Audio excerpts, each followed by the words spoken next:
Bismillahirrahmanirrahim. Assalamualaikum warahmatullahi wabarakatuh. Innal hamdalillah nahmaduhu wa nasta'inuhu wa nastaghfiruh wa na'udzu billahi min shururi anfusina wa sayyiati a'malina. May yahdihillahu fala mudilla lahu wa may yudlil fala hadiya lahu. Asyhadu an la ilaha illallah wahdahu la syarika lahu wa asyhadu anna Muhammadan abduhu wa rasuluh. Allahumma salli wa sallim ala nabiyyina Muhammadin wa ala alihi wa sahbihi ajma'in. Ya ayyuhalladzina amanu taqullaha haqqa tuqatih wa la tamutunna illa wa antum muslimun. Ya ayyuhan nas ittaqu rabbakum alladzi khalaqakum min nafsin wahidah wa khalaqa minha zawjaha wa batha minhuma rijalan katsiran wa nisaa'a. واتقوا الله الذي تساءلون به والأرحام إن الله كان عليكم رقيبا يا أيها الذين آمنوا اتقوا الله وقولوا قولا سديدا يصلح لكم أعمالكم ويغفر لكم ذنوبكم ومن يطع الله ورسوله فقد فاز فوزا عظيما أما بعد فإن أصدق الحديث كتاب الله وخير الهدي هدي محمد صلى الله عليه وآله وسلم وشر الأمور محدثاتها وكل محدثة بدعة وكل بدعة ضلالة وكل ضلالة في النار. Jamaah sekalian rahimani wa rahmakumullahu taala. Alhamdulillah, segala puji bagi Allah, salawat serta salam semoga senantiasa tercurah kepada Nabi kita Nabi Muhammad sallallahu alaihi wa ala alihi wasallam. Jamaah sekalian rahimani wa rahmakumullah, kita bersyukur kepada Allah Subhanahu wa taala di siang hari yang berbahagia ini, di hari yang ketiga dari bulan Ramadan. Semoga Allah Subhanahu wa taala menerima amal soleh kita di dalamnya, menerima puasa kita, menerima tilawah kita, qiyam kita, dan seluruh amal soleh yang lain. Semoga diterima oleh Allah dan menjadi timbangan amal kebaikan kita di sisinya. Amin ya rabbal alamin. Jamaah sekalian rahimani wa rahmakumullahu taala, kajian kita di pagi hari yang berbahagia ini jadwalnya tukar dengan Ustaz Abu Ghazi ya, karena beliau lagi umrah. Kita akan membahas poin atau hadis yang ke-34 tentang 3 wasiat untuk Abu Hurairah radhiyallahu taala anhu. Itu hadis riwayat Imam Bukhari dan Imam Muslim rahimahumullahu taala dari sahabat Abu Hurairah radhiyallahu taala anhu, qala, dia berkata, ausani khalili bi thalathin. Kekasihku, yakni Nabi sallallahu alaihi wasallam, memberikan wasiat kepada aku tentang atau dengan 3 wasiat, 3 perkara, 3 wasiat dari Rasulullah sallallahu alaihi wasallam untuk Abu Hurairah. Sekalipun wasiat ini disampaikan kepada Abu Hurairah radhiyallahu taala anhu, namun maknanya adalah untuk kita semua, untuk kita semuanya. Wasiat beliau kepada seorang sahabat secara khusus bisa maknanya adalah wasiat beliau untuk kita semuanya, kaum mukminin, umat beliau sallallahu alaihi wasallam secara umum. Apa wasiat beliau? Bisiyami thalathati ayyamin min kulli syahrin, untuk berpuasa 3 hari dari setiap bulan. Nanti akan kita jelaskan puasa 3 hari setiap bulan. Itu yang pertama. Yang kedua, warak'atai ad-duha, 2 rakaat duha. Dan yang ketiga, wa an udira qabla an arqudah, dan agar aku salat witir sebelum tidur. Jadi 3 wasiat Nabi kepada Abu Hurairah. Yang pertama, puasa 3 hari setiap bulan. Yang kedua, salat 2 rakaat duha setiap hari, dan witir sebelum tidur. Mu'alif di sini menjelaskan ucapan Abu Hurairah radhiyallahu taala anhu khalil. Maknanya khalili, kekasihku, memberiku wasiat. Ausani khalili, maksudnya adalah Rasulullah sallallahu alaihi wasallam, kekasihku memberi wasiat. Jadi kalau kita menyebut Rasulullah sallallahu alaihi wasallam dengan khalili, boleh, tidak apa-apa. Ya, sebagaimana sahabat menyebut Nabi sallallahu alaihi wasallam dengan khalili, kekasihku. Adapun Nabi sallallahu alaihi wasallam, maka beliau tidak menjadikan seorang pun di antara para sahabat sebagai khalil. Beda dengan Nabi tidak akan menyebut Abu Bakar Khalili, Umar Khalili, Utsman Khalili dan seterusnya. Tidak. Kenapa? Karena Nabi bersabda, "Lau kuntu muttakhidan khalilan." Seandainya aku menjadikan seseorang sebagai khalil, kekasih yang sangat dekat, la takhadtu Abu Bakrin khalilan. Maka pastilah aku akan menjadikan Abu Bakar sebagai khalil, walakinnahu akhi wa sahibi. Tapi Abu Bakar itu adalah saudaraku dan sahabatku. Bahkan lebih dari itu, Abu Bakar adalah mertua beliau sallallahu alaihi wasallam. Wa qad ittakhadallahu azza wa jalla sahibakum khalilan, karena sungguhnya Allah telah menjadikan sahabat kalian ini, yakni aku, khalilan, sebagai khalilnya. Jadi kalau kita menyebut Nabi khalil, khaliluna, boleh, tidak ada masalah bagi kita, begitu ya. Karena ini adalah pengakuan kita, bentuk rasa ungkapan dan cinta kita kepada Rasulullah sallallahu alaihi wasallam. Dan memang harus demikian, karena kita harus mencintai Rasul sallallahu alaihi wasallam melebihi yang lainnya, melebihi anak istri kita, melebihi orang tua kita, melebihi seluruh manusia semuanya, bahkan melebihi diri kita sendiri. Itu kewajiban kita cinta kepada Allah dan Rasulnya. Seperti yang dikatakan oleh Umar bin Khattab radhiyallahu ta'ala anhu kepada Rasul sallallahu alaihi wasallam, la anta habbu ilayya, sungguh benar-benar Anda lebih saya cintai dari manusia semuanya, illa min nafsi, kecuali dari diriku. Kata Nabi sallallahu alaihi wasallam, la, tidak boleh, hatta, hingga engkau mencintai aku melebihi cintamu kepada dirimu sendiri. Sampai seperti itu, maka kita boleh menyebut Nabi khaliluna, kekasih kita, karena cinta kepada beliau adalah pada puncak kecintaan, mengalahkan segala cinta yang lain. Ya, mengalahkan cinta kita kepada anak dan istri, ya, mengalahkan cinta kita kepada keluarga, ya, ayah, ibu dan seterusnya. Semua terkalahkan dengan cinta kita kepada Rasulullah Shallallahu Alaihi Wasallam. Dan dengan ini kita mengetahui bahwa yang utama adalah dikatakan bahwa Nabi Khalilullah.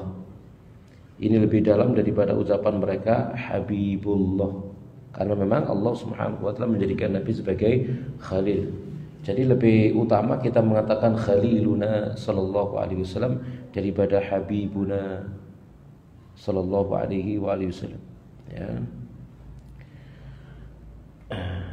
Kemudian jamaah sekalian rahmani rahimakumullah taala, karena khullah itu lebih kuat, lebih tinggi derajatnya daripada mahabbah, ya. Jadi cinta yang lebih mendalam lagi begitu dengan khullah, yang cintanya melebihi cinta daripada cinta-cinta yang lainnya. Kata mu'allif di sini, seorang penyair berkata kepada kekasihnya, qad takhallalti maslakar ruhi minni wa bidha summiyal khalil khalila. Qad takhallalat, sungguh telah menyusup, ya, maslakar ruhi minni, jalan rohnya daripadaku, wa bidha summiyal khalilu khalilan. Jadi kamu telah menyusup dalam jalan-jalan roh pada diriku. Oleh karena itulah disebut Khalil itu sebagai Khalil, ya. Ini kata apa namanya, penyair saja begitu ya, bukan dalil begitu ya. Ini secara bahasa maksudnya, karena Khalil itu melebihi mahabbah. Kemudian kata mu'allif di sini, oleh karena inilah dikatakan innallaha yuhibbul muttaqin, sesungguhnya Allah mencintai orang-orang yang bertakwa, dan tidak dikatakan innallaha khaliluhum, Allah itu khalil mereka, mencintai mereka. Tidak, karena Allah hanya menjadikan Rasul sallallahu alaihi wasallam sebagai khalilnya. Ada dua khalil, satu adalah Rasulullah sallallahu alaihi wasallam dan satunya adalah Ibrahim al-Khalil. Jadi ada dua manusia yang Allah Subhanahu wa taala jadikan khalilnya. Yang pertama adalah Ibrahim Khalilullah dan Nabi kita Muhammad sallallahu alaihi wa ala alihi wasallam, ya. Karena khullah lebih tinggi dari mahabbah, dan kita tidak akan menetapkannya kecuali kepada Nabi Ibrahim dan Nabi kita Muhammad sallallahu alaihi wa ala alihi wasallam. Itu dua khalilnya Allah Subhanahu wa taala. Kemudian kata mu'allif, jamaah sekalian rahmani rahmakumullah, dan dua hadis ini tidaklah saling kontradiksi di antara keduanya. Khullah itu memiliki dua sisi. Nabi SAW tidak akan mengambil seorang khalil dari umatnya Adapun setiap orang dari umat ini maka wajib baginya untuk menjadikan Nabi Shallallahu Alaihi Wasallam sebagai khalilnya. Nabi tidak boleh menjadikan kita sebagai khalilnya, tapi kita wajib menjadikan Nabi Shallallahu Alaihi Wasallam sebagai khalil kita, hingga kemudian dia lebih mengutamakan cinta kepada beliau daripada cintanya kepada setiap orang. Tadi di awal sudah kita sampaikan. Nabi sallallahu alaihi wasallam bersabda, la yu'minu ahadukum, tidak beriman salah seorang di antara kalian, hatta akuna ahabba ilaihi, hingga aku menjadi orang yang lebih dia cintai, min walidihi wa waladihi wan nasi ajma'in, daripada orang tuanya, anaknya dan seluruh manusia. Hadis muttafaqun alaih. Ya, jadi cinta kita kepada Nabi sallallahu alaihi wasallam harus mengalahkan cinta-cinta yang lain. Ya, dari kecintaan kita kepada orang tua kita, sanak famili kita, keluarga kita, anak istri kita, dan seluruh manusia semuanya. Makanya kita boleh menyebut Nabi Khaliluna, Khalil kita. Taib, itu tentang kalimat Khalil. Lalu kembali kepada wasiat. Wasiat Nabi Ausani Khalili, wasiat. Dan wasiat Nabi Shallallahu Alaihi Wasallam kepada seorang sahabat dari sahabat-sahabat beliau adalah sebuah wasiat untuk seluruh umatnya, kecuali datang dalil bahwasanya itu khusus untuk sahabat tersebut. Kalau nggak ada dalil khusus, maka wasiat kepada seorang sahabat adalah wasiat untuk kita semuanya. Karena Allah Subhanahu wa taala berfirman dalam surah Saba 28, "Wa ma arsalnaka illa kafatan linnasi," dan tidaklah aku utus kamu Muhammad melainkan untuk keseluruhan, linnasi bagi manusia, basyiran sebagai pemberi berita gembira, wa nadhiran dan sebagai pemberi peringatan. Ya, jadi apa yang beliau sampaikan secara umum itu berlaku untuk seluruh umatnya, untuk kita semuanya. Sampai datang dalil khusus, ada pengkhususan hanya untuk salah seorang di antara sahabatnya. Nah, bahkan arah pembicaraan yang ada dalam Al-Quran jika diarahkan kepada Rasul Sallallahu Alaihi Wasallam, maka sesungguhnya umat beliau sallallahu alaihi wasallam masuk di dalamnya. Sama. Tatkala Allah Subhanahu wa taala berbicara kepada Nabi kita Muhammad sallallahu alaihi wasallam dalam Al-Qur'an, itu maknanya untuk kita semuanya, sampai ada dalil menunjukkan pemalingnya, yang menunjukkan itu khusus untuk Nabi sallallahu alaihi wasallam. Makanya Nabi sallallahu alaihi wasallam bersabda, ya ayyuhan nabi wa imad nabi, idza talaqtumun nisa, jika kalian menceraikan istri, para istri, fatalliquhunna li'iddatihinna, maka talak mereka li'iddatihinna, dalam untuk masa iddahnya, begitu. Ini juga berlaku untuk kita semuanya. Ya, kalau Nabi sallallahu alaihi wasallam disuruh menalak itu di menghadap masa iddahnya, kita pun demikian. Yang maknanya mafhumnya di sini jamaah sekalian rahmani rahmakumullahu taala, Nabi disuruh kalau menceraikan istri itu di masa sucinya yang dia belum menggauli istrinya, begitu. Ini pun demikian untuk kita semua, untuk umatnya.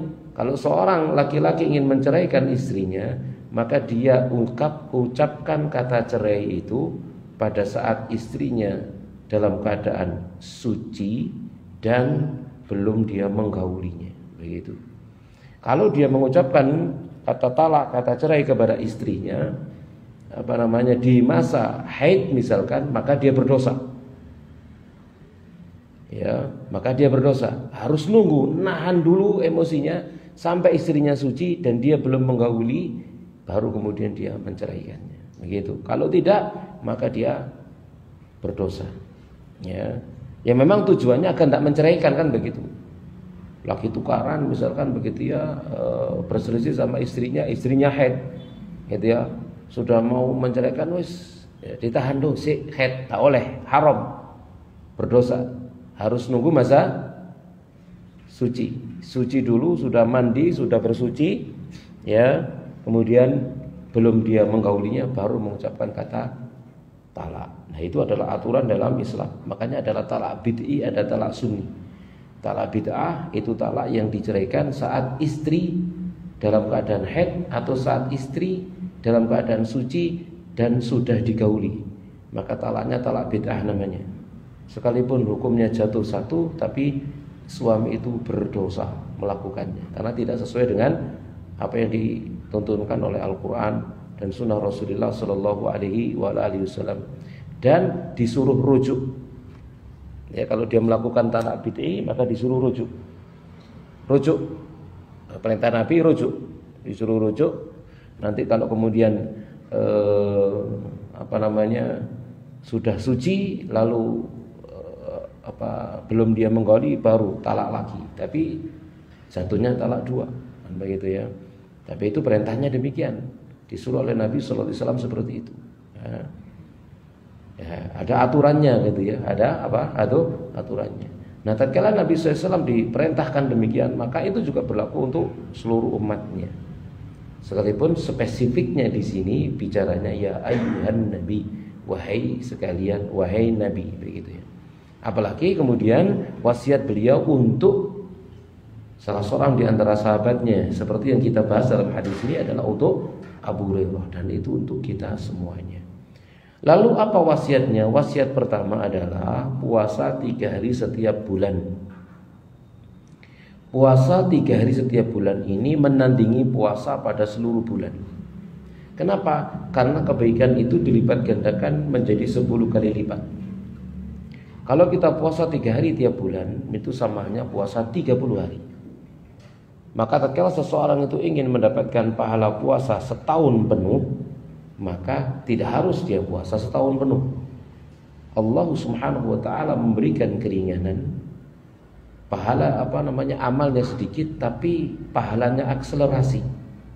3 hari sama dengan 30 hari. Jadi kita ingin dapat puasa full, pahala puasa setahun penuh, cukup dengan 3 hari tiap bulan.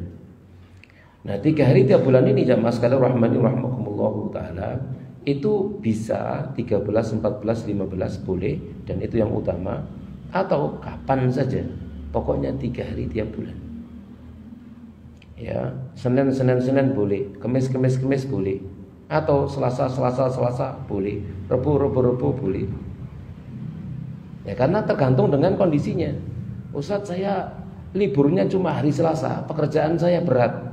Libur cuma hari Selasa, saya bisa puasa misalkan hanya hari Selasa. Ya sudah, Selasa. Atau liburnya Sabtu Ahad, pilihin Sabtu, atau Ahad, atau Sabtu Ahad, Sabtu, gitu ya. Yang penting 3 hari tiap bulan. Karena Nabi SAW di sini berbicaranya umum, pokoknya puasa 3 hari tiap bulan.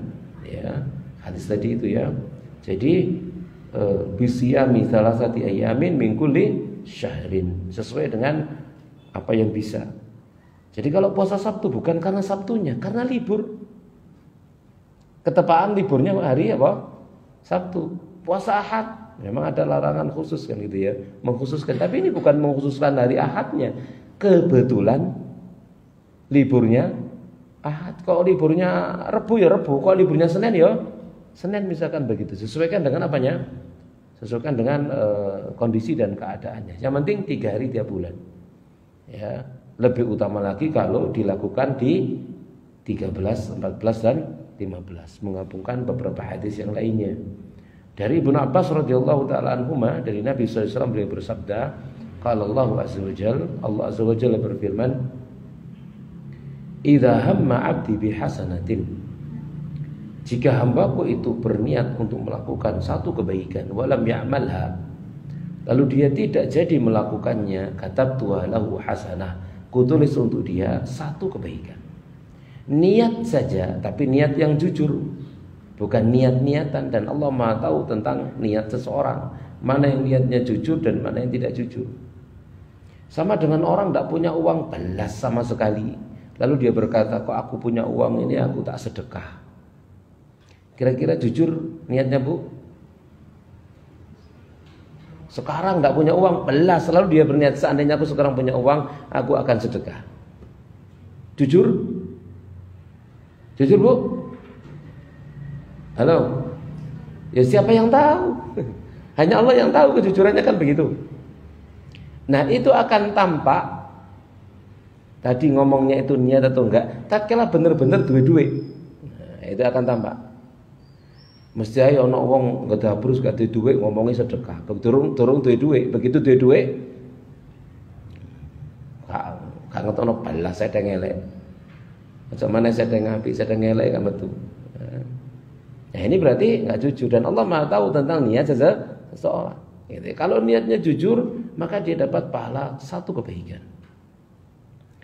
Ya, bahkan disebutkan di dalam hadis yang lainnya, ad-dunya li arba'in nafar. Dunia itu untuk 4 golongan orang. Satu, kata Nabi, ya, orang yang dikasih ilmu dan harta. Lalu dia habiskan hartanya di jalan Allah dengan ilmunya. Lalu orang yang kedua, dia dikasih ilmu tapi tidak dikasih harta. Lalu dia berniat jujur dengan niatnya, kalau aku punya harta, aku akan beramal dengan amalnya orang yang punya ilmu dan punya harta. Apa kata Nabi SAW? Huma sawa. Dua-duanya sama. Satu, memang dia bersedekah dengan hartanya. Satu, memang tidak punya harta, tapi niatnya benar. Seandainya dia benar-benar punya harta, dia akan beramal dengan amalnya orang yang pertama. Maka kedudukan dua-duanya di sisi Allah itu sama. Begitu ya. Kata Nabi, huma sawa. Dua-duanya sama. Kita pilih enak jadi yang mana ini? Ganjarane podo lho, Bu. Ganjarane podo. Yang pertama atau yang kedua? Duwe-duwe sedekah sama gak duwe-duwe niat sedekah, ganjarane podo. Pilih yang mana, Bu? Enak, pilih sing enak gitu ya. Soalnya kok rasane beda gitu ya. Rasane beda rasa memang ya. Wong gak duwe-duwe ambek duwe-duwe itu memang beda rasa. Sekalipun ganjarane sama. Sekalipun pahalanya sama tapi beda rasa, memang begitu. Nah, memang nikmat Allah itu karunia Allah diberikan kepada yang dia kehendaki. Tapi secara pahala di sisi Allah sama, kata Nabi Shallallahu Alaihi Wasallam. Seperti itu. Dari sini niat saja, lalu dia nggak jadi melakukannya, maka dapat pahala kebaikan. Contoh misalkan kita malam hari tidur, kok bengi niat bangun untuk sholat malam tahajud, ternyata bablas, nggak tangi, ya bangun-bangun sudah subuh misalkan, dapat pahala, Bu? Dapat pahala, Bu? Dapat gak, Bu? Dapat. Bendina mono dapat, Bu?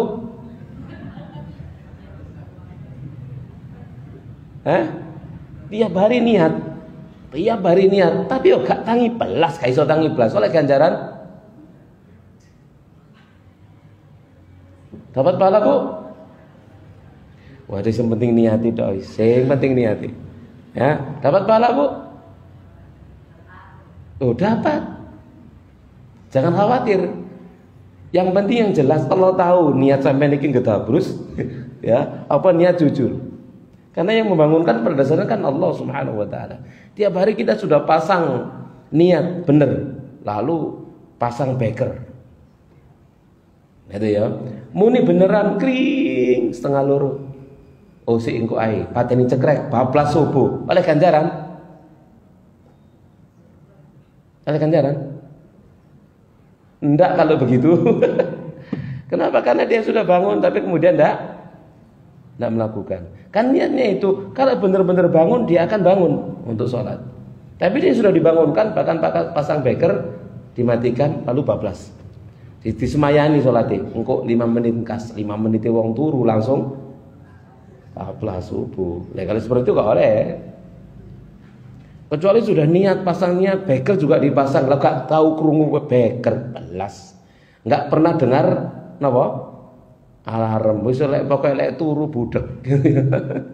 Gak krungu apa-apa belas misalkan semacam itu. Lah ini dapat pahala insyaallah.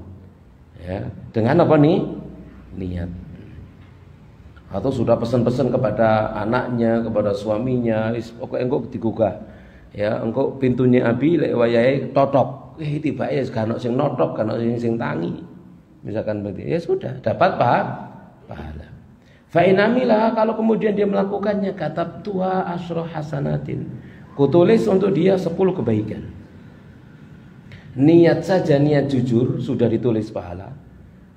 Ya sekalipun dia belum enggak jadi melakukannya. Kalau kemudian dia jadi melakukannya, dilipat gandakan 10 kali lipat ila 700 dhifin, hingga 700 kali lipat. Dan adilnya Allah, rahmatnya Allah, rahmat Allah itu mendahulukan keadilannya atau rahmatnya, Bu? Nah, rahmatnya. Allah tidak mendahulukan keadilannya, Allah mendahulukan rahmatnya. Nah, rahmatnya Allah bagaimana? Idza hamma bisayyi'ah, jika seseorang itu niat buruk walam ya'malha, lalu tidak melakukannya, lam aktubha alaih, tidak tulis. Gitu ya. Kalau kebaikan, niat baik tidak jadi, ditulis tetap satu kebaikan. Niat buruk enggak jadi, enggak ditulis satu keburukan. Nah, ini rahmat, bukan adil. Kalau adil ya podo. Ya, niat baik tulis, niat buruk tulis. Itu namanya adil. Tapi Allah Subhanahu wa taala tidak mendahulukan keadilannya, tapi mendahulukan apa? Rahmatnya. Ya. Fa inamilaha, kalau dia melakukan keburukan itu, katabtuha sayyi'atan wahidah, tak tulis satu saja. Mendahulukan rahmatnya.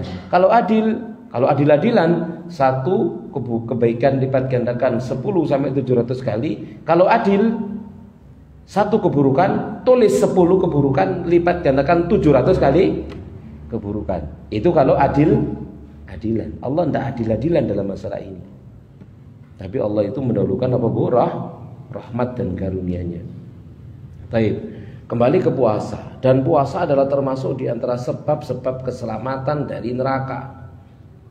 Sampai Nabi Shallallahu Alaihi Wasallam memberikan wasiat agar tidak meninggalkan puasa 3 hari tiap bulan, yang maknanya sama dengan puasa sebulan. Yang mananya kalau kita melakukan seperti itu, sama halnya kita itu sepanjang tahun sedang dalam keadaan berpuasa. Ini keutamaan sangat besar. Ya, Nabi bersabda, "Ma min 'abdin yasumu yawman fi sabilillah." Tidak ada di antara seorang hamba pun yang dia berpuasa sehari di jalan Allah, illa ba'atallahu bidzalikal yaum, melainkan Allah jauhkan dia dengan hari yang dia puasa di dalamnya, wajahnya anin nari, dari neraka sab'ina kharifan, dari jarak perjalanan 70 tahun. Ya, dijauhkan 70 tahun perjalanan dari api neraka. Kalau kita jalan dari Malang ini selama 70 tahun melaku ngalor tutup pun Ibu. Melaku 70 tahun ngalor tutup pun Ibu. Jebul rene mana yang balik kira-kira ngono nggih? Kira-kira. Saking apanya? Jauhnya, jauh sekali. Itu maksudnya. Jadi jauhkan wajahnya orang yang ahli puasa itu dari api neraka sejauh perjalanan 70 tahun perjalanan. Ya. Dari Abu Umamah Al-Bahili, Nabi bersabda, "Man shoma yauman fi sabilillah," siapa yang puasa sehari di jalan Allah, ja'alallahu bainahu wa bainan nari khandaqan.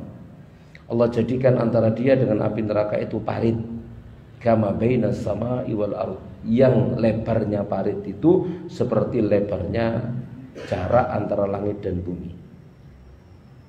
Jarak antara langit dan bumi itu berapa, Bu? Terus gak tahu ngukur. Ya. Nih 500 tahun ya, antara langit dan bumi. Ya. Baik. Kita lanjutkan.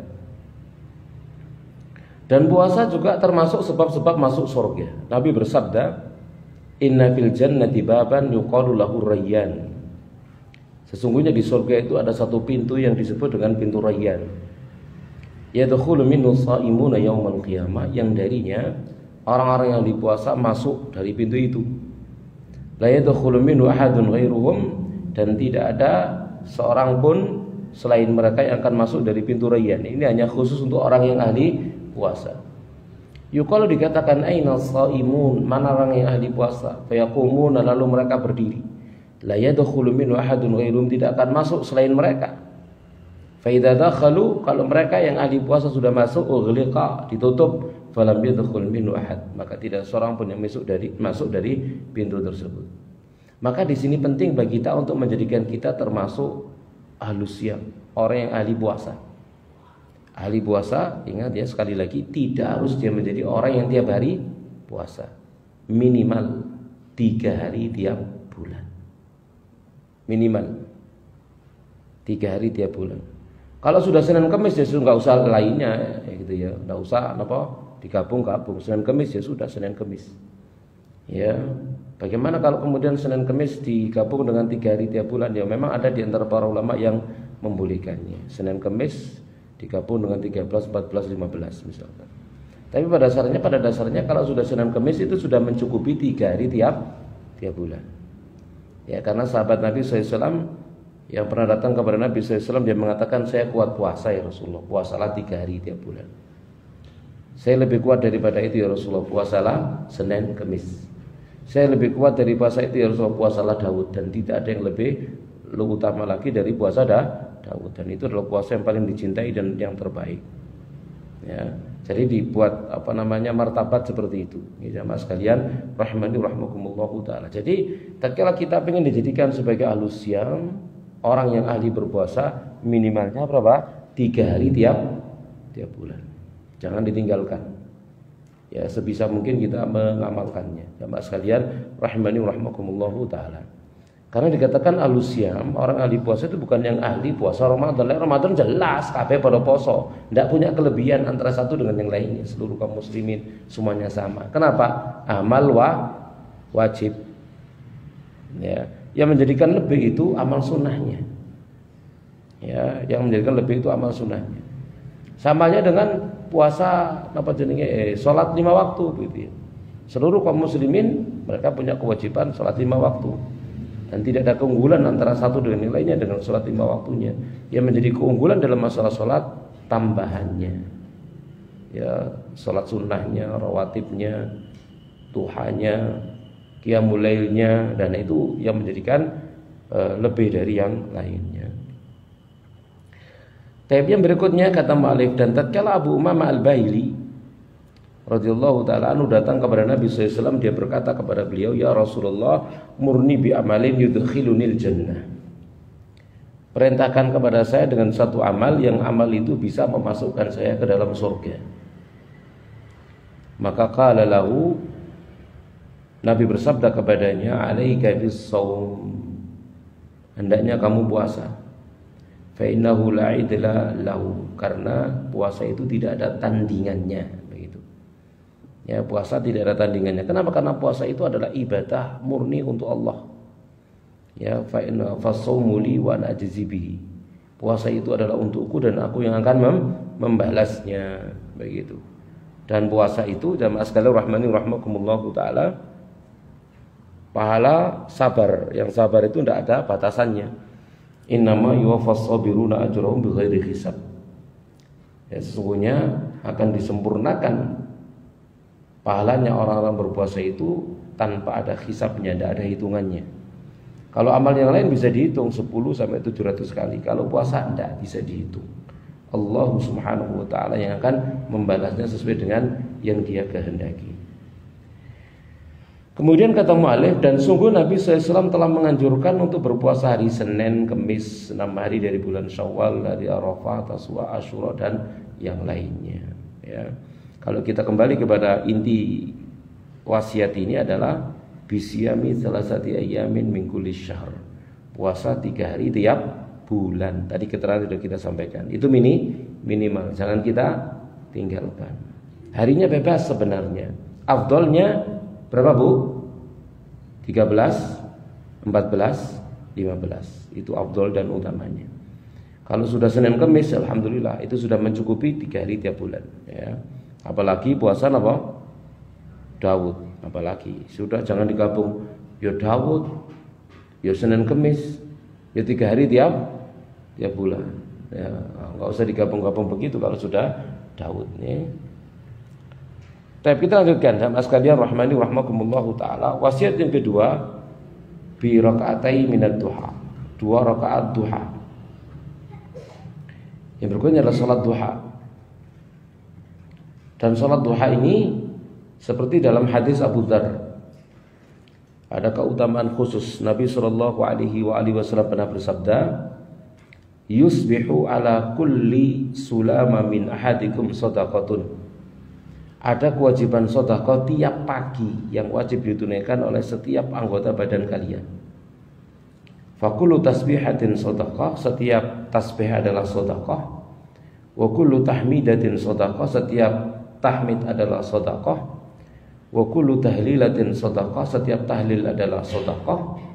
Wa kullu takbiratin shadaqah, setiap takbir adalah shadaqah. Wa amrun bil ma'rufi shadaqah, amar ma'ruf adalah shadaqah. Wa nahyun anil munkari shadaqah, nahi munkar sedekah. Wa yujzi'u min dzalika rak'atani yarka'uhuma minad duha, dan itu semuanya bisa dibayar dengan 2 rakaat duha. Jadi 2 rakaat duha ini bisa membayar semua itu.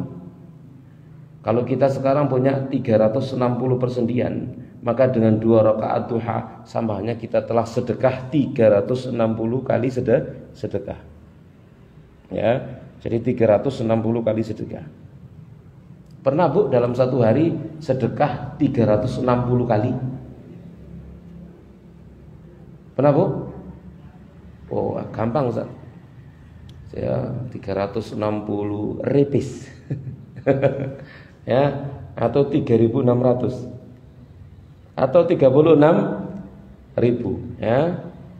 36.000, 100 ini 100 ping 36 gitu, wis sama dengan 360 kali. Apakah seperti itu Bu kira-kira?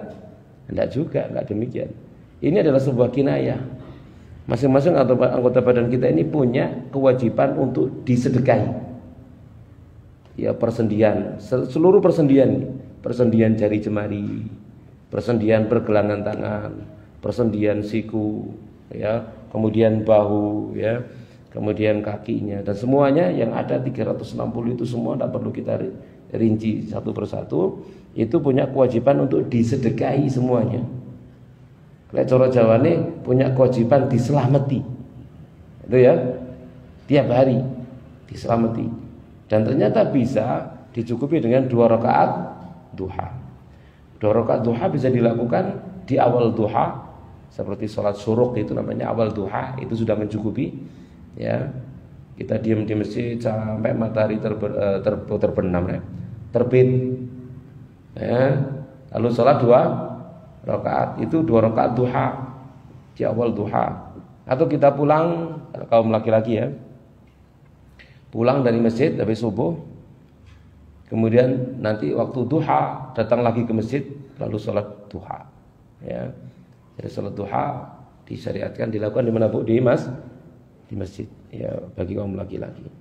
Maka sama nilainya, ya, sama nilainya dengan mereka yang duduk berdiam diri di masjid sampai waktu duha. Jadi seperti itu caranya. Kalau tidak bisa maka demikian. Tidak bisa duduk sampai matahari terbit, maka pulang nanti berangkat lagi ke masjid, ya, di waktu duha. Itu Mas sekalian rahmani rahmakumullah. Dan itu mencukupi apa? Sedekah 360 persendian. Ya, Mas sekalian rahmani rahmakumullah. Ini berlaku untuk kaum laki-laki dan kaum perempuan sama. Ibu-ibu pun demikian sama. Di rumah yang melaksanakan sholat duha sebagai bentuk menjalankan sunnah Nabi Sallallahu Alaihi Wasallam, dan juga untuk mendapatkan keutamaan yang dijanjikan oleh Rasulullah Sallallahu Alaihi Wasallam, mensedekahi 360 persendian. Ya. Nabi Sallallahu Alaihi Wasallam bersabda, fil insani salatu mi'atin wasituna mafsilan.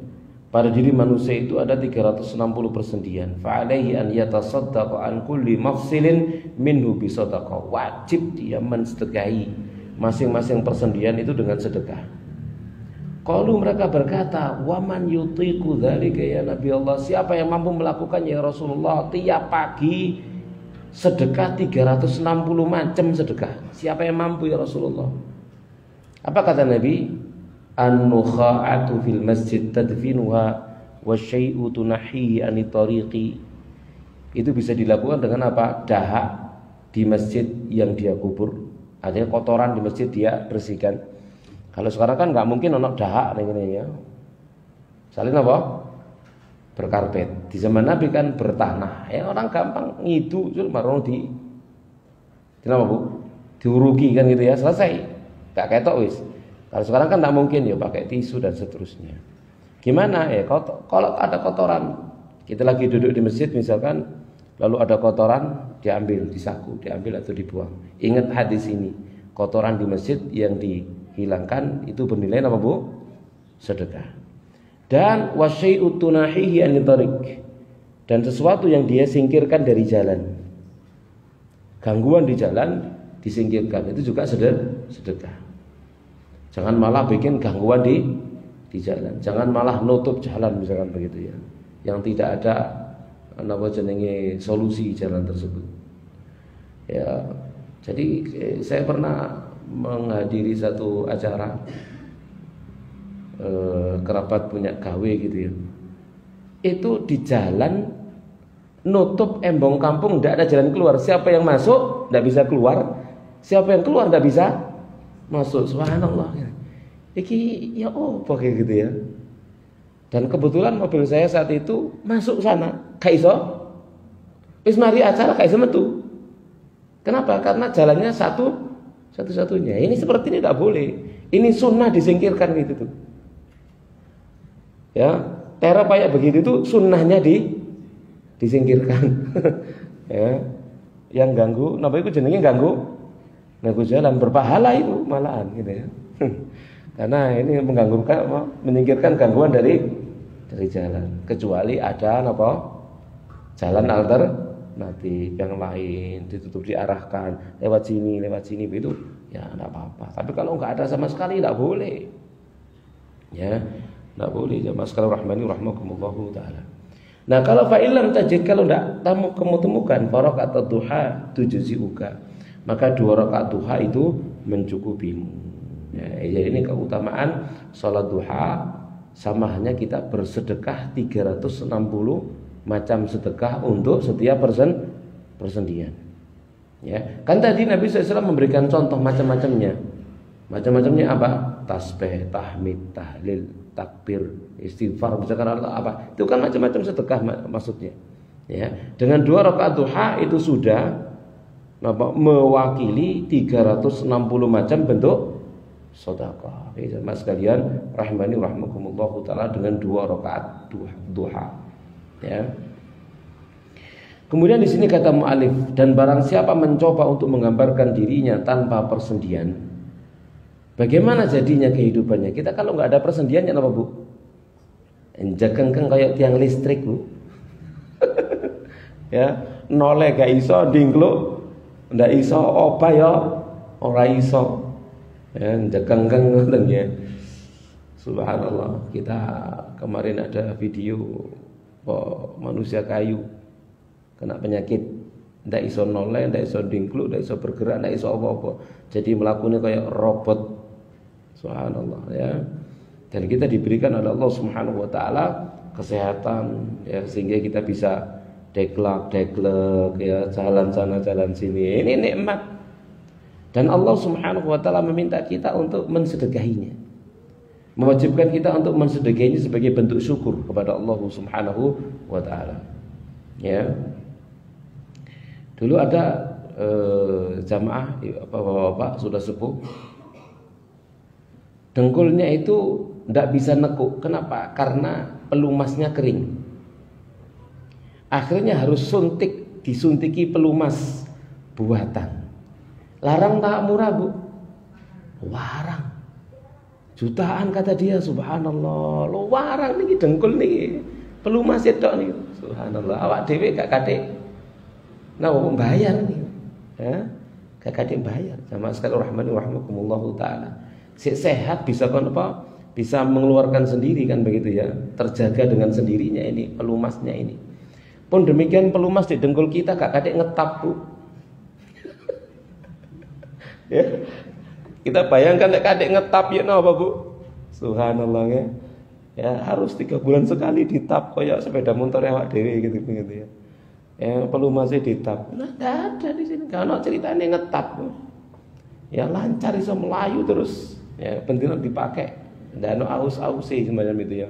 Ya enggak kalong belungi gitu ya. Kan begitu ya.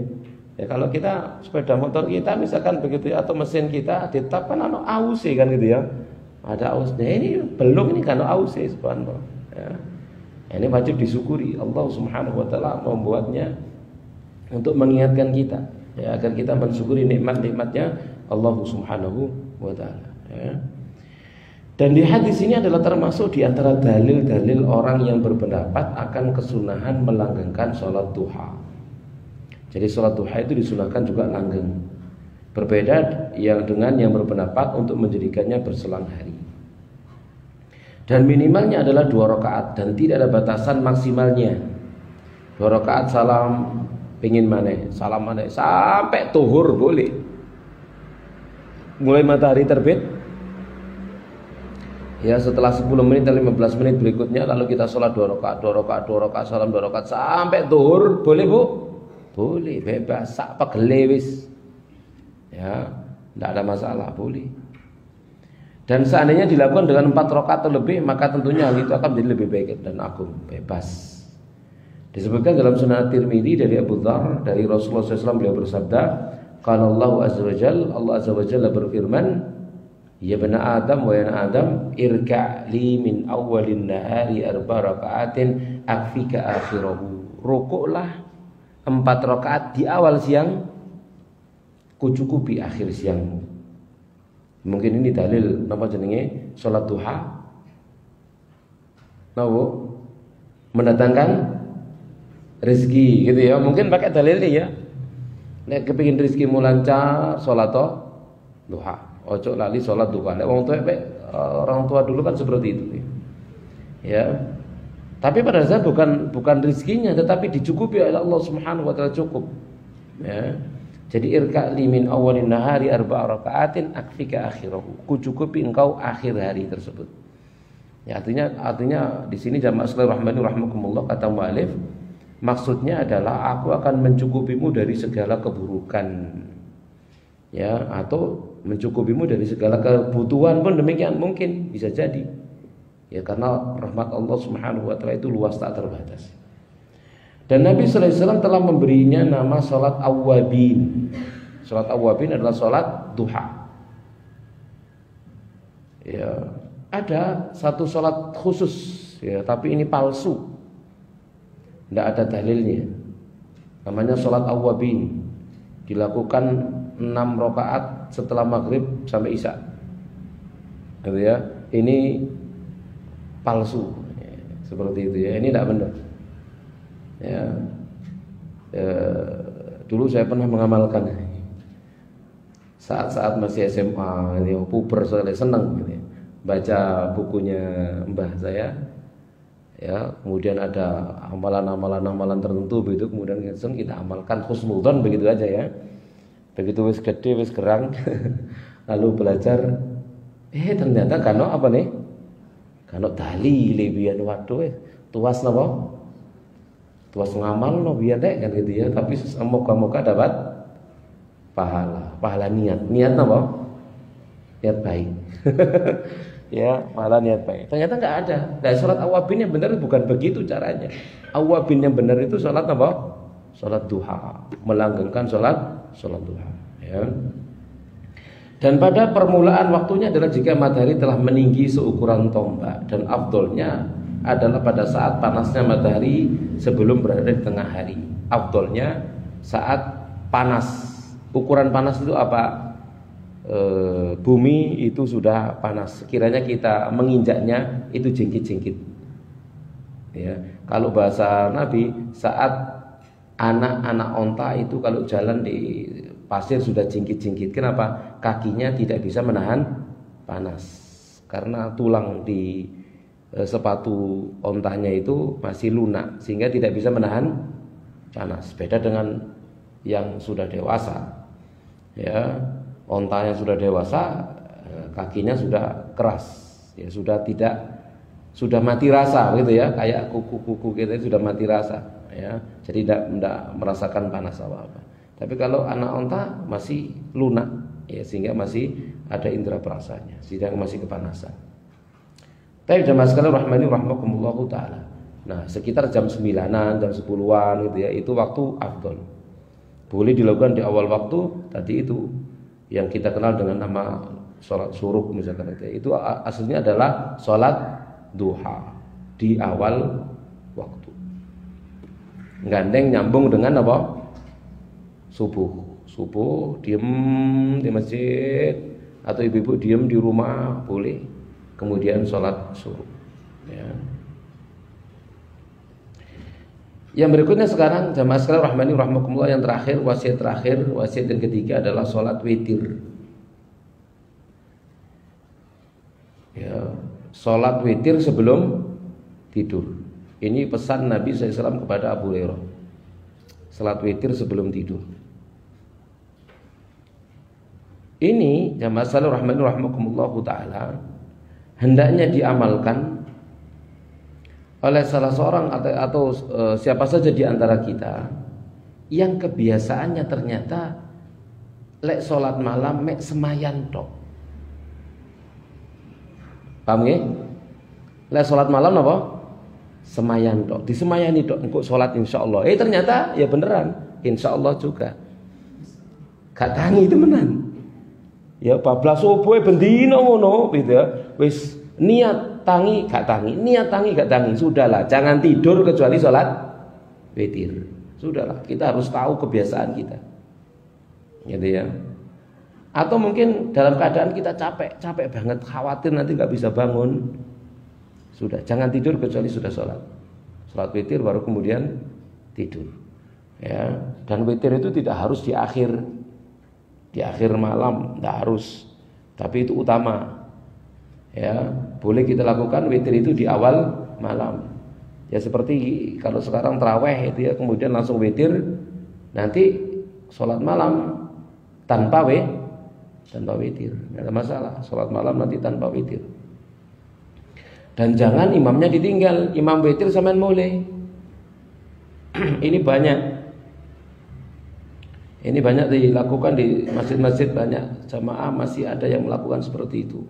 Imam witir, dia pulang dengan alasan nanti aku akan sholat malam lalu witir dengan berdalil ij'alu akhir sholatikum bilaili witra. Jadikan akhir sholat kalian di malam hari dengan witir. Hadisnya benar, pengamalannya salah. Gitu ya. Kalau bersama dengan imam maka sholatlah sak witirnya. Kenapa? Karena Nabi mengatakan man shallama al-imami hatta yansarifa kutiba lahu qiyamul lailah. Siapa yang sholat bersama dengan imam sampai selesai ditulis untuk dia sholat sepanjang malam. Jadi ini amal cerdas, gak amal capek. Amal cerdasnya apa Bu?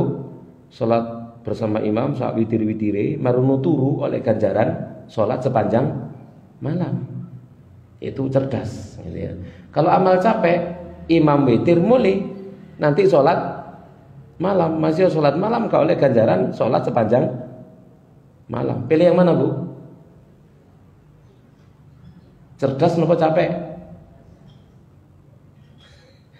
Hah? Pilih amal cerdas nopo amal capek? Yo cerdas yo capek. Kan gitu nggih? Cerdasnya apa? Sholat bersama imam sampai selesai, dapat pahala sholat semalam suntuk. Nanti bangun lagi, tidak ada masalah, bangun lagi biar dapat imbuhan pahala lagi kan begitu. Karena ini adalah bulan Ramadan. Jangan dibuat banyak tidur gitu ya. Banyak bangunnya, banyak munajahnya, banyak baca Qur'annya, banyak sholatnya dan seterusnya begitu. Ini Ramadan, beda dengan hari-hari dan malam-malam yang lainnya. Ini jamaah sekalian rahmani rahmakumullah taala. Baik. Dan hukum sholat witir ini sunnah muakkadah dan adalah Nabi SAW melanggengkannya, tidak pernah meninggalkannya apakah dalam keadaan safar atau mukim. Ini termasuk sholat tidak pernah ditinggalkan oleh Nabi. Sholat sunnah tidak pernah ditinggalkan oleh Nabi. Witir dan qobliyah subuh. Ya.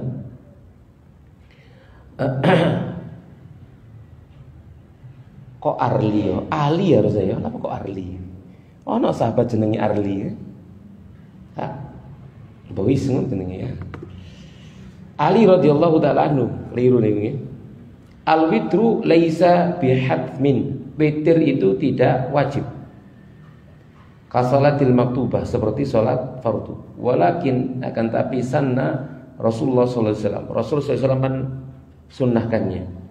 Wa qala innallaha witrun yuhibbul witra. Allah itu witir, menyukai witir. Ganjil menyukai witir. Fa'autiru ya ahlul Quran. Witirlah kalian wahai ahlul Quran. Perhatikan di sini yang dipanggil oleh Allah ahlul Quran.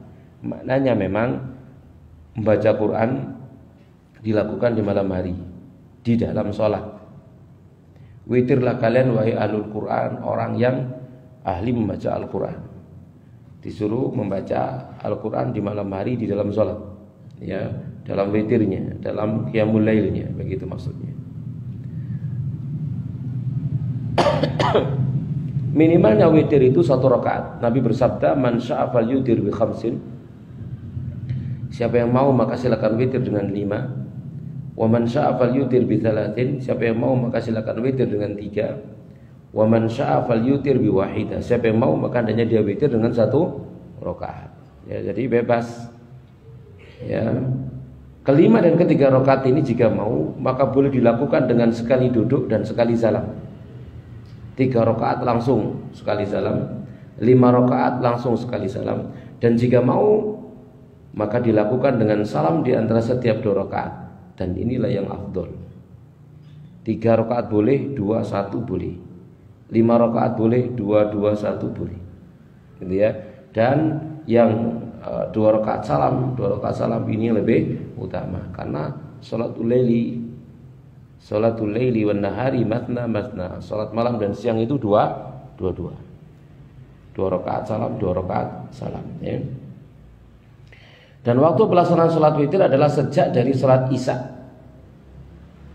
ya, hingga terbit fajar. Salat Isya yang terakhir maksudnya Isya yang kedua, karena Isya yang pertama itu maghrib. Isya yang pertama maghrib, Isya yang terakhir Isya. Pokoknya sudah salat Isya boleh salat witir. Kalau belum sholat Isya tidak boleh sholat witir. Ya. Contoh boleh sholat Isya, boleh sholat witir orang sholat Isya jamak takdim di waktu maghrib. Habis maghrib 2 rakaat misalkan, karena di jamak qashar misalkan, lalu setelah itu Isya 2 rakaat, lalu setelah 2 rakaat witir 3 rakaat langsung sekalipun di waktu maghrib. Kenapa? Sudah sholat Isya. Intinya sudah sholat Isya sampai fajar. Ada orang masbuk sholat tarawih. Boleh bu dia langsung sholat tarawih padahal dia belum sholat Isya. Imamnya sholat tarawih nih 8 rakaat tutup witir. Dia belum sholat Isya, habis witirnya imam baru dia berdiri sholat Isya 4 rakaat. Boleh bu? Nah boleh. Tarawih dia sama witirnya semua batal, tak sah. Kenapa? Dia sholat belum waktunya. Paham ya? Dia sholat belum waktunya. Itu seperti orang sholat duhur jam 10. Ya, jadi orang sholat tarawih belum sholat Isya itu sholat belum waktunya, maka tidak sah. Bisa dipahami bu? Paham ya? Jadi itu witir. Jadi witir itu boleh dilakukan di awal malam, afdolnya dilakukan di akhir malam. Di awal malam bagi mereka yang tidak yakin bisa bangun di akhir malam, maka dia disunahkan witir di awal malam seperti wasiat kepada Abu Hurairah. Kenapa Abu Hurairah diberi wasiat seperti itu? Karena dia punya amal khusus. Amalnya apa? Sinau, tidak akan tidur kecuali dia telah murojaah seluruh hadis yang dihafal tiap malam, gitu ya. Maka dikasih pesan jangan tidur kecuali witir. Kenapa? Kalau sudah murojaah sampai sekian kan capek. Kalau tidur iso bablas sampai subuh, akhirnya nggak sholat witir.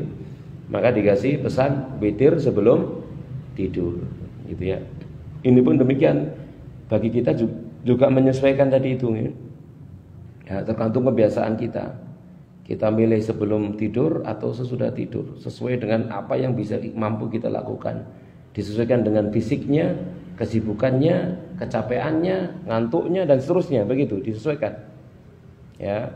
Kalau misalkan kita datang safar suapek begitu ya, khawatir nanti tidak bangun malam, segera wudhu, lalu sholat ya witir, lalu baru kemudian tidur. Setelah itu sudah masih sampai subuh nggak ada masalah kan begitu ya, seperti itu. Makanya Nabi SAW bersabda, Man khafa alla yaquma min akhiril laili falyutir awwalah. Siapa yang takut tidak bangun di akhir malam, witirlah di awal malam. Wa man tami an yaquma akhirahu falyutir akhiral lail. Siapa yang memastikan bisa berdiri di akhir malam, witirlah di akhir malam. Fa inna salata akhiril laili masyhudatun mahduratun wa dzalika afdal. Karena salat di akhir malam itu disaksikan, dihadiri oleh para malaikat, dan itu lebih utama di akhir malam. Kalau bisa, kalau tidak bisa di awal malam. Demikian jamaah sekalian rahimani rahimakumullah taala, 3 wasiat Nabi sallallahu alaihi wasallam untuk sahabat Abu Hurairah radhiyallahu taala anhu. Yang pertama apa tadi, Bu? Puasa 3 hari tiap bulan. Yang kedua, salat duha 2 rakaat. Yang ketiga, witir sebelum tidur. Ya, bagi yang khawatir nanti tidak bisa bangun di akhir malam. Kalau kebiasaan ibu gimana, Bu?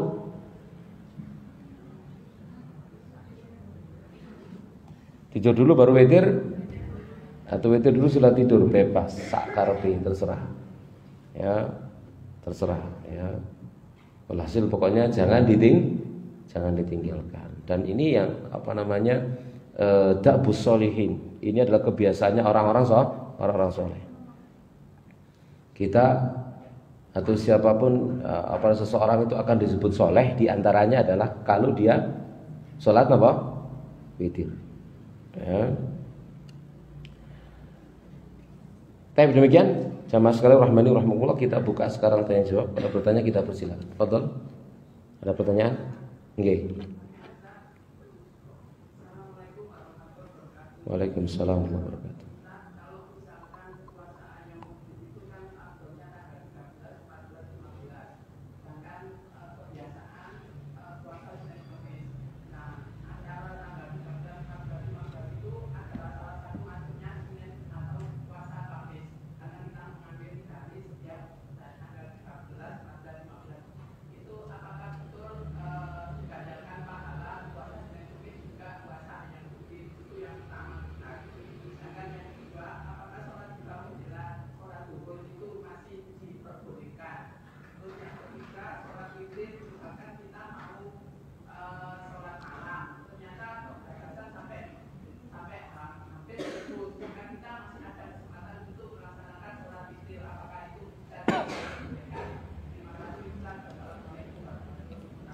Assalamualaikum warahmatullahi wabarakatuh. Baik, tak jawab dari belakang sambil ngiling-ngiling sing ngarep. Sing belakang tentang witir kebablas. Kalau mendekati waktu subuh masih punya kesempatan, ya maka langsung saja 1 rakaat. Ya, satu rakaat atau 3 rakaat.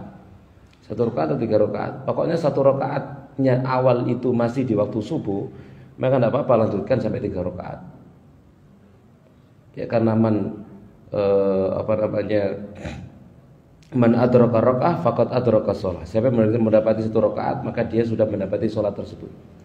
Jadi kita di akhir malam misalkan kok mendekati waktu subuh, maka segera niatkan salat witir. Dapat 1 rakaat ternyata adzan subuh, lanjutkan witirnya 3 rakaat tidak apa-apa, atau salam tidak apa-apa. 3 rakaat boleh, tidak apa-apa. Kenapa? Ikut yang 1 rakaat masih akhir malam, belum waktu subuh, gitu ya, seperti itu. Bisa dipahami, Bu? Kalau bablas ketiduran, witirnya lakukan di waktu duha. Tapi tidak witir, ganjil, genap jadinya. Kalau biasanya malam misalkan witir 3, niatkan ini pengganti witir di malam hari, kita lakukan di waktu duha, tapi jadi 4 rakaat. Namanya dikodok sholat malam.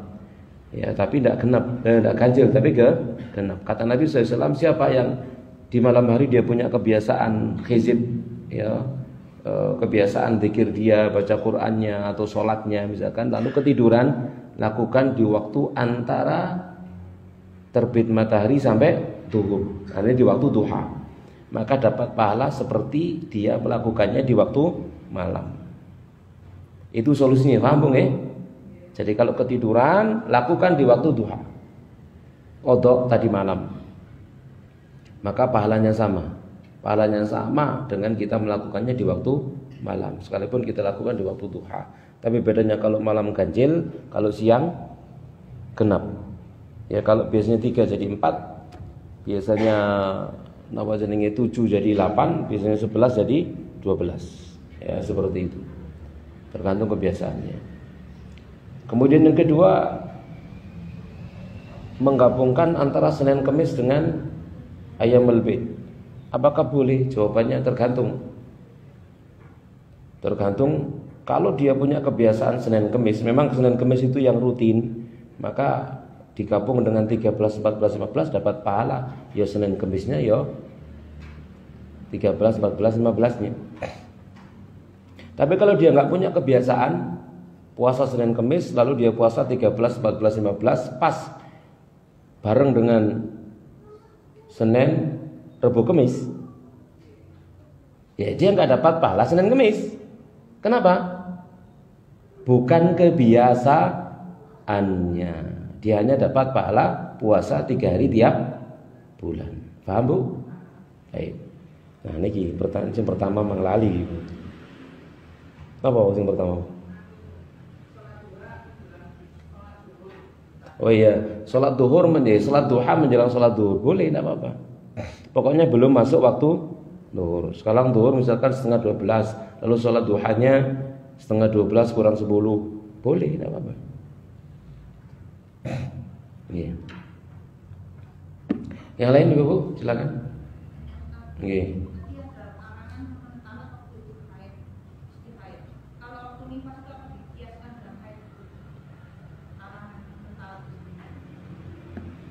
Waktu apa? Waktu nifas.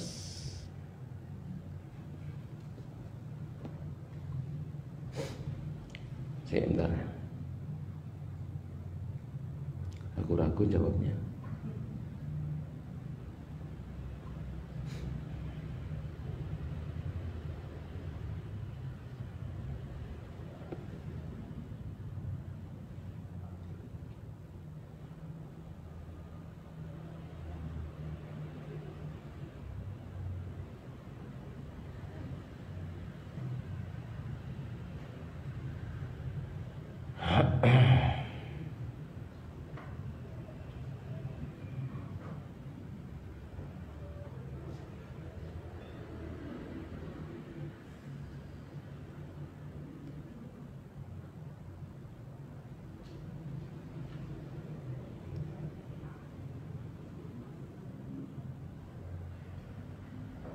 Iya. Ya sama dikiaskan dengan haid ya. Nifas sama dengan haid. Jadi tatkala suami mentalak istrinya di waktu nifas sama hukumnya dengan mentalak istrinya di waktu haid. Itu namanya talak bid'i, talak bid'ah, dan suami berdosa. Sekalipun apa? Jatuh ya. Sekalipun jatuh, itu mazhab jumhur ulama.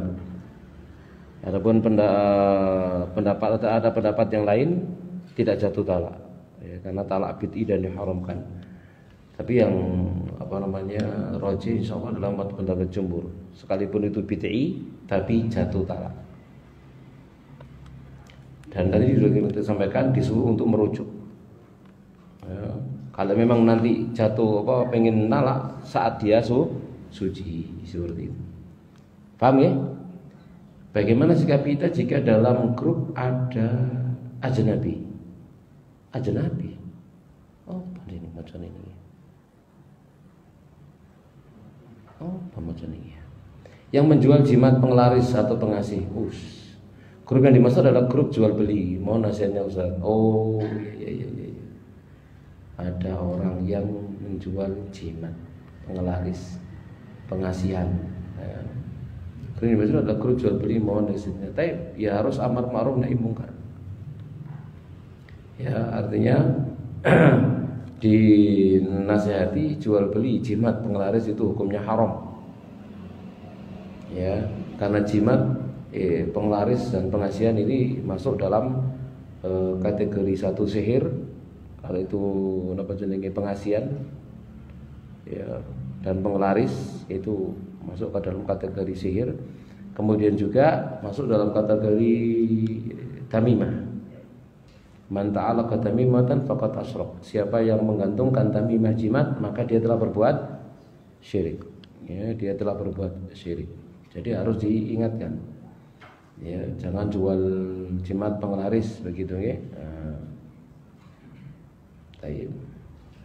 Jual jasa marketing saja. Nggak usah apa penglaris. Kalau pengen dikasihi jual beli make up saja gitu ya. Perawatan tubuh. Salat suruk dan salat duha apakah sama? Tadi sudah kita sebutkan salat suruk itu salat awal duha. Salat duha di awal waktu. Sama salat duha namanya. Ya cuman salat duha di awal waktu dan dalilnya Nabi SAW menyebutkan apa jenenge siapa yang duduk di masjid tapi salat subuh lalu diam berzikir sampai matahari terbit kemudian dia salat 2 rakaat lalu apa? Dikasih keutamaan apa? Pahala haji dan umrah. Ya. Sempurna dan sempurna. Itu sama dengan orang yang salat dari rumahnya berwudu lalu berangkat ke masjid lalu salat 2 rakaat waktu duha sama dia juga dapat pahala umrah. Seorang ibu rumah tangga setelah salat subuh berzikir sampai suruk, apakah bisa mengerjakan salat? Boleh, sama saja. Apakah di masjid atau di rumah? Kalau di masjid bagi kaum laki-laki, kalau bagi ibu di rumah. Ya, sama. Tidak harus di masjid nih. Salat suruk apa harus dilakukan di masjid dan salat duha yang bisa di rumah? Ya kalau perempuan semuanya di rumah. Ya afdolnya di rumah. Kalau ibu-ibu, ya kalau bapak-bapak maka di masjid. Gitu ya. Dan sholat suruk itu bisa untuk mereka di masjid juga bisa untuk mereka yang di rumah bagi ibu-ibu. Ya bagi ibu. Kenapa sholatnya ibu-ibu di rumah jauh lebih baik daripada di masjid? Wa sholatuhunna fi buyutina khairun lahun. Sholat mereka di rumah-rumah mereka lebih baik bagi mereka. Ya seperti yang diperbuat oleh istri-istri Nabi Shallallahu Alaihi Wasallam. Di antaranya pernah suatu ketika Nabi SAW mengunjungi salah satu di antara istrinya. Beliau berangkat sebelum subuh ke masjid, ya, kemudian pulang balik dilihat istrinya masih duduk, balik lagi ke masjid, pulang lagi di waktu duha beliau masih duduk. Ya, habis sholat subuh tetap duduk di tempatnya berzikir terus seperti itu. Lalu diajari sama Nabi Shallallahu Alaihi Wasallam, maukah kamu kasih tahu satu amal yang kalau kamu lakukan itu lebih baik daripada amalmu yang kamu duduk dari subuh sampai matahari terbit. Baca apa Bu? Baca Bu?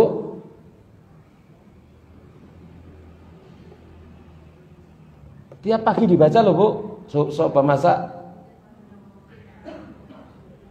Subhanallah wa bihamdi adada khalqi wa zinata arsy wa ridha nafsi wa midada kalimat. Dibaca berapa kali Bu? 3 kali. Itu keutamanya sama dengan duduk habis sholat subuh sampai matahari terbit. Jadi kalau ke susu misalkan kita nggak bisa harus mau coy kuai, itu jangan ditinggal ya. Baca itu.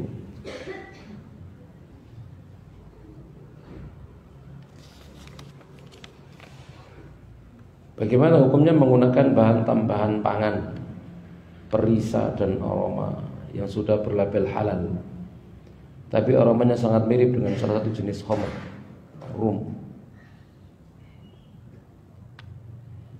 Aromanya mirip, tapi bukan khamr, hanya aromanya mirip. Ya kalau halal, kata MUI mengatakan halal, ya halal. Ya selesai, halal ya halal. Adapun bau, subhanallah, Ibu, hukum napa jenenge hukum air kencing najis ta mboten Bu? Kalau sekarang kita makan sayur yang baunya kayak air kencing boleh? Boleh Bu? Baunya kayak air kencing boleh? Jangan apa Bu? Jangan Bung. Betul? Saya pernah masuk ke satu kafe begitu ya. Masya Allah powesing. Iki apa sih kok powesing gitu ya. Saya mendekat ke sana. Tak delok iki jangan pung tibake. Subhanallah kayak iso masak powesing gitu ya. Betul loh, jangan pung pesing. Ya, terutama kalau masaknya kurang pas gitu jadinya baunya bau pesing gitu ya. Nah, itu boleh tidak apa hanya sekedar bau. Bukan kandungannya dan bukan apa zatnya ya. Jadi tadi itu kalau sudah disertifikat halal sama MUI halal. Ya, aromanya aroma macam-macam misalkan halal ya halal. Ya, Allah a'lam bishawab.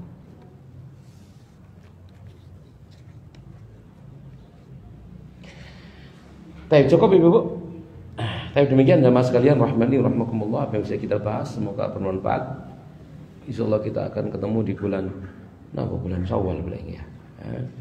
Tapi semoga Allah Subhanahu wa taala menerima seluruh amal soleh kita, merahmati kita, memberkahi kita dan mengampuni seluruh dosa-dosa kita semuanya. Amin ya rabbal alamin. Kita akhiri wa sallallahu ala nabiyina Muhammadin wa ala alihi washabbihi ajma'in. Subhanakallahumma bihamdik asyhadu an la ilaha illa anta astaghfiruka wa atubu ilaik. Wassalamualaikum warahmatullahi wabarakatuh.